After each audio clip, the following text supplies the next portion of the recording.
है everyone, welcome to my blog. जैसे कि आप सब जानते हैं कि बीएड फर्स्ट ईयर का एग्ज़ाम 2026 वाला होने वाला है, जून या जुलाई में होगा। उसके लिए कुछ 6 का एक बहुत ही बीपीआई क्वेश्चन है। आइए जानते हैं। लिंग विभेदीकरण के दुष्परिणाम की विवेचना करें।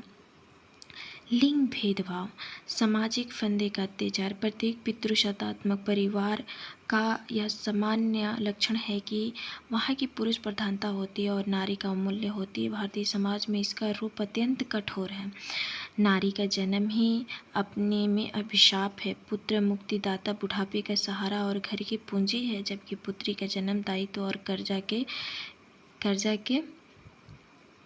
कर्जा है। इसीलिए जन्म से ही लिंग भेदभाव शुरू हो जाता है। हम हिंदुओं के परिवार में लड़की और लड़के में इस एक समान नहीं बल्कि अलग अलग समझा जाता है। इनके लालन पालन के तौर तरीके बिल्कुल अलग अलग हैं। के.एन. पानिकर ने स्पष्ट लिखा है कि हिंदू समाजी जीवन की सबसे प्रमुख समस्याओं में से एक हिंदू संयुक्त परिवार में नारी को प्रदान की जाने वाली परिस्थिति है। आधारभूत रूप से हिंदू सामाजिक व्यवस्था यह मानकर चलती है कि पुत्री परिवार का भाग नहीं है। वह तो एक ऐसा आभूषण है जो गिरवी रखा है, और जब उनका कानूनी मालिक आएगा और की मांग करेगा तो उसे दे दिया जाएगा। यास्क निरुक्त ने में स्पष्ट घोषणा की है कि लड़की तो अन्य को दी जाती है। देने के 3 तरीके हैं: दान, विक्रय तथा उत्सर्ग। दान विवाह के समय कन्यादान के रूप में होता है। विक्रय आश्य वधु मूल्य देकर कन्या बेचना है, जबकि उत्सर्ग का आश्य उसे त्याग देना, जैसे मंदिर में देवदासी के रूप में देवी या देवता के चरणों में समर्पित कर देना। ईसाइयों में वे मठ में एक नन के रूप में रहती हैं। ऐसी स्थिति में नारी का लालन पालन कैसे होता होगा, वह तो अपने आप ही स्पष्ट है। लिंग भेदभाव और यौन पृथक्करण में प्रकट होता है। लड़कों और लड़कियां के जरा बड़ा होते ही अलग अलग क्षेत्र हो जाते हैं।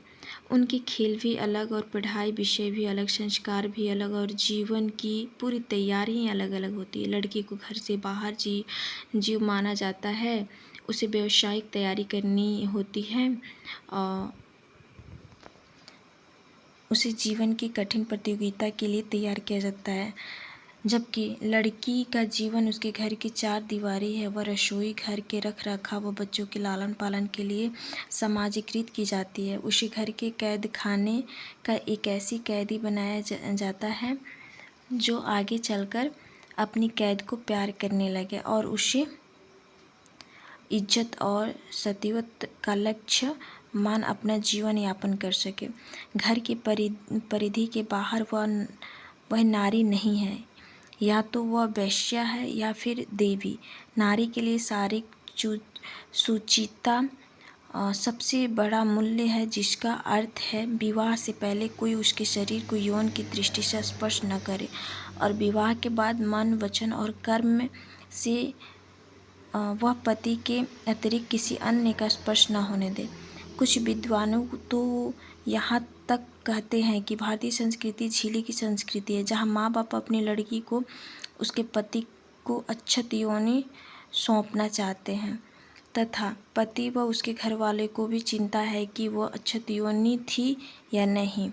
बाद में भी यह चिंता रहती है कि वह इस दृष्टि से